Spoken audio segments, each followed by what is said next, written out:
Oke, kembali lagi bersama kami di Hidup Sehat. Nah, pemirsa masih membahas mengenai stroke menyerang di usia muda. Kok bisa?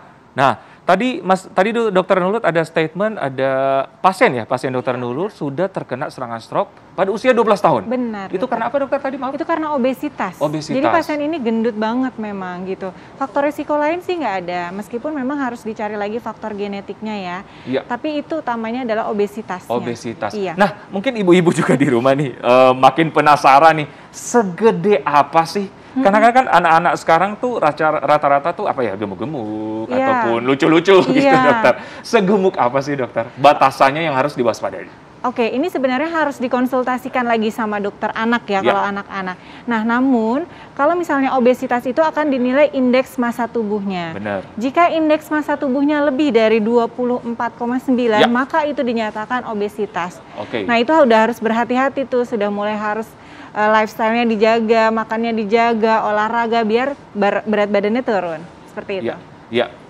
Ya, jadi memang harus disuruh bergerak, jangan Iya, mager ya, walaupun iya. masih anak-anak ya dokter. Iya, ya? benar. Iya. Harus bergerak. Nah, terkait juga dengan mager, katanya mager salah satu yang bisa menyebabkan stroke. Ini Gimana dokter? benar dokter. Jadi kita memang disarankan dalam 1 minggu itu paling tidak 120 sampai 180 menit berjalan cepat.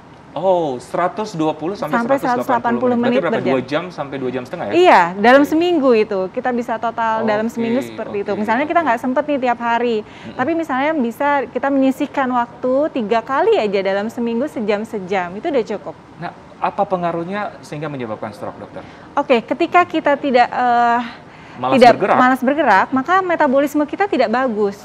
Nah, itu tadi akan menimbulkan kolesterolnya naik, kemudian tensinya juga naik, gulanya naik, dan sebagainya, sehingga menyebabkan stroke. Ya. Seperti itu. Oke. Nah, hati-hati ya, harus selalu bergerak ya, walaupun di usia benar. muda ya.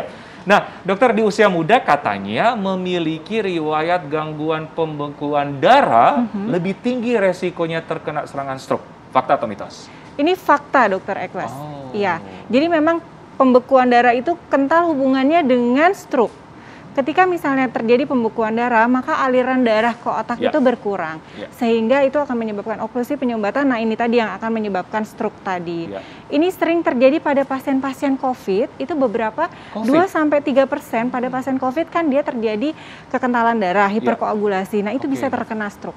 Oke. Jadi karena hiperkoagulasi, karena pembekuan darah, jadi tersumbat asupan darah ke otak Iya, ya? benar. Jadi menyebabkan trombus gitu, jadi dia kena stroke. Oke. Salah satu juga yang COVID ya? Karena Iya, bisa salah satunya menyebabkan COVID. pengentalan darah. Oke. Nah, kelainan jantung katanya bisa sebabkan serangan stroke di usia muda. Fakta atau mitos, dokter? Fakta, Dokter Eklas. Ini beberapa kelainan jantung, salah satunya aritmia. Aritmia itu nadi kita atau detak jantung kita itu irreguler, jadi tidak teratur. Tidak teratur ya? Harusnya kan bunyinya gini, duk duk duk duk duk duk gitu ya. Nah ini enggak duk duk duk duk gitu. Jadi dia tidak teratur. Nah, itu biasanya disebabkan karena gangguan katup. Nah, saya ngomong bicara dengan gangguan katup.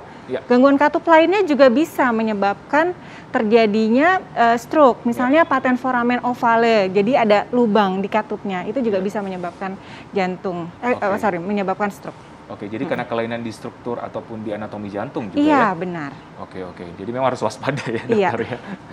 Oke, nah untuk kita nih yang masih usia produktif, dokter, kira-kira nih apa yang harus dilakukan ataupun harus disampaikan pada masyarakat yang nonton supaya tidak kena stroke di usia muda, dokter? Oke, untuk mengurangi risiko terjadinya stroke, kita harus mengubah lifestyle kita. Lifestyle ya, setuju dok? Satu itu, ya. Biar kenapa? Biar hipertensi kita, kolesterol kita, diabetes kita terkontrol semua. Nah, kemudian kita harus jalan tadi kan, jangan mager, bergerak pokoknya. Olahraganya minimal jalan kaki aja, lari boleh, atau olahraga lain, yoga, ataupun olahraga lain boleh ya dok ya. Kemudian, atau misalnya boleh, yang penting bergerak gitu. Nah, kemudian setelah itu kalau misalnya sudah punya riwayat darah tinggi, kolesterol, itu harus dikontrol dengan baik. Targetnya adalah tensi kita itu harus kurang dari 140/90. Oke, 140/90. Jadi kalau di atas itu udah itu harus waspada. Sudah dikatakan hipertensi dan itu sudah harus diterapi. Ya. Kemudian yang kedua, kolesterol. Kolesterol kita ini juga harus dikontrol. Ini ada beberapa yang mengindikasikan dislipidemi, salah satunya trigliserid. Trigliserida harus kurang dari 200, kemudian kolesterol total harus kurang dari 200. LDL atau kolesterol jahatnya itu harus kurang dari 100. Ini harus dikontrol dengan baik juga. Gitu.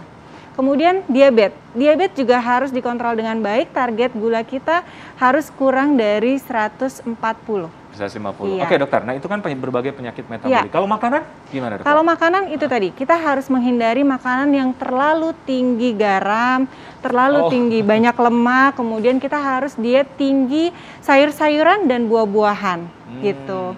Seperti itu. Nah kemudian hindari atau kurangi merokok, kemudian kopi itu juga nggak boleh terlalu banyak, sama satu lagi alkohol. Alkohol itu juga bisa menimbulkan stroke. Jadi kita harus kurangi atau tidak boleh minum alkohol. Kembali di ini ya, lifestyle dokter ya. Lifestyle yang baik, makanan yang bijak. Jadi memang untuk pencegahan harus memiliki pola hidup sehat dan selalu nonton Hidup Sehat dokter. Iya benar, biar tahu ilmunya kan. Setuju. Baik Dokter Nurul, terima kasih informasinya sangat jelas. Tetap jaga kesehatan dokter ya. Iya, sama-sama Dokter Ekles. Oke, pemirsa, sesaat lagi kita akan ngebahas bagaimana caranya menjaga nutrisi otak. Penasaran? Sesaat lagi tetap bersama kami di Hidup Sehat.